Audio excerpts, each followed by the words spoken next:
Selamat datang kembali di pembahasan mendalam kita. Kali ini, kita mau fokus ke bab 12 dari materi yang Anda bagikan. Topik ini, wah, relevan banget kayaknya. Mengendalikan stres kronis. Kita semua pasti pernah ngerasain lah ya, tekanan yang kayaknya kok nggak kelar-kelar, entah soal kerjaan, uang, atau ya kehidupan pribadi gitu ya. Nah, misi kita hari ini, kita coba bedah nih, apa sih kata sains di balik stres jangka panjang ini, tentunya dari catatan Anda, dan yang paling penting, kita cari strategi praktisnya, biar kita bisa lebih ngerasa pegang kendali gitu. Siap ya? Yuk, kita gali. Siap. Iya, dan satu hal yang menurut saya menonjol banget dari materi Anda ini, fokusnya tuh bukan cuma di masalahnya aja, tapi di respons kita di dalam. Konsep utamanya itu kendali yang dirasakan, atau perceive control. Ini bukan soal kita harus bisa ngontrol semua hal ya, itu kan nggak mungkin juga. Tapi lebih keyakinan kita kalau tindakan kita tuh bisa loh ngasih pengaruh ke hasil akhirnya, atau paling nggak ke pengalaman kita ngehadapinnya. Iya, iya. Saya ingat tuh, ada analogi menarik di catatan Anda. Soal penelitian hewan. Tikus itu ya. Ah iya, yang itu ya? Iya, yang tikus kalau dikasih pilihan buat lari di roda, ternyata dia lebih tahan stres dibanding tikus yang dipaksa lari. Padahal intensitasnya sama.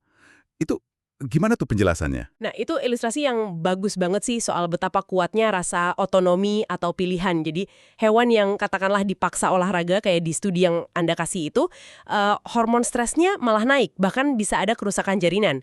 Tapi sebaliknya, waktu ada elemen pilihan, ada rasa kontrol gitu, nah itu ngaktifin area otak yang beda, namanya ventral striatum. Itu pusat reward, pusat penghargaan kita. Menariknya lagi, area ini aktif bahkan cuma dengan ngarepin ada pilihan sebelum kita beneran milih atau bertindak. Tapi ya ada syaratnya juga sih. Syaratnya apa tuh? Ya kita harus percaya kalau pilihan itu beneran ada buat kita, realistis gitu. Karena kalau nggak ada rasa kontrol sama sekali, itu sendiri udah jadi sumber stres yang, wah, kuat banget. Oke, oke. Jadi kuncinya dirasa saya bisa ngontrol ini ya. Nah, terus gimana caranya kita bangun lagi perasaan ini? Apalagi kalau lagi ngerasa, wah kejebak banget nih, stresnya kronis. Materi Anda kan ngasih beberapa strategi ya, kayaknya praktis tuh. Betul, ada beberapa. Strategi pertama itu soal mengubah cara pandang, istilahnya gain frame, bingkai keuntungan. Jadi daripada otomatis mikir, waduh apa nih yang bakal hilang atau risikonya apa aja nih, kita coba sadar geser fokusnya. Fokus ke dari situasi ini, apa ya yang bisa saya dapatkan? Atau tindakan apa nih yang bisa saya ambil biar dapat hasil positif, sekecil apapun. Nah, penelitian yang Anda sertakan juga nunjukin kalau cara pandang keuntungan ini bisa ningkatin persepsi kontrol secara signifikan. Contohnya gimana ya? Mungkin kalau lagi stres soal uang gitu ya, daripada mikir, wah nggak bakal bisa bayar semua tagihan nih bulan ini gitu. Nah, iya, mungkin geser jadi, oke, tagihan mana nih yang paling penting dibayar sekarang? Biar saya bisa dapat rasa tenang karena nggak kena denda misalnya. Atau biar saya bisa jaga skor kredit. Fokus ke apa yang bisa diraih, bukan apa yang hilang. Kebayang sih. Jadi fokus ke aksi positifnya ya. Oke. Iya. Nah, ini nyambung ke strategi kedua, mengelola emosi yang muncul bareng stres itu. Ada teknik namanya name it to tame it. Kenali terus kasih nama spesifik buat emosi Anda. Jadi jangan cuma bilang, saya stres atau saya bete. Coba gali lebih dalam. Ini sebenarnya rasa cemas soal masa depan kah? Atau malu karena salah sesuatu? Atau frustrasi karena ada halangan? Atau malah udah panik? Tapi apa beneran bisa gitu? Cuma ngasih nama ke rasa panik misalnya, pas lagi panik-paniknya, emang bisa langsung reda gitu? Kayak terlalu simpel nggak sih? Itu pertanyaan bagus. Ternyata, menurut riset yang dibahas di materi Anda itu, waktu kita ngasih label spesifik ke emosi, itu tuh ngaktifin bagian depan otak kita, korteks prefrontal. Nah, bagian ini bantu ngatur respons dari amigdala, pusat rasa takut kita. Jadi, ini bukan sekedar ngasih nama aja, tapi ada proses, neurologisnya yang bantu nurunin intensitas emosi itu.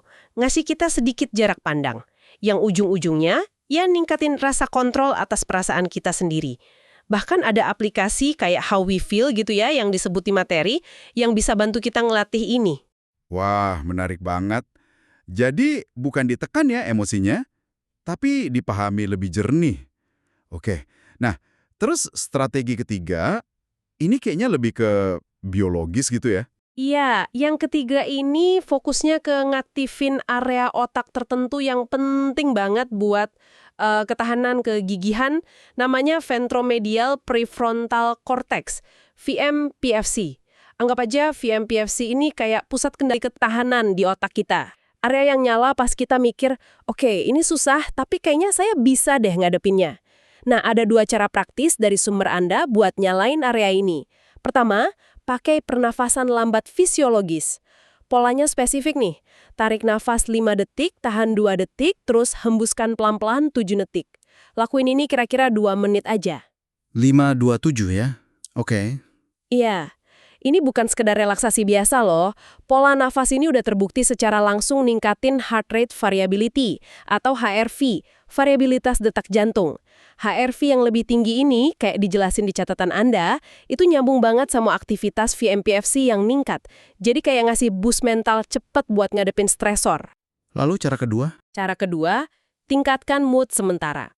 Jadi lakuin sesuatu yang enteng tapi nenengin, dengerin lagu favorit yang bikin semangat, atau nonton video lucu pendek gitu. Nah, pas mood lagi enak dikit, itu langsung balik lagi hadapin masalah yang bikin stres tadi. Mood positif sesaat ini ternyata juga bisa ningkatin aktivitas di FMPFC. Bantu kita lebih, gigih lah nyari solusi. Wow, keren ya. Jadi hal-hal simpel kayak ngatur napas atau cari ketawa sebentar itu dampaknya langsung ke area otak yang bantu kita ngerasa lebih kuat. Itu, wah, empowering banget sih rasanya. Betul.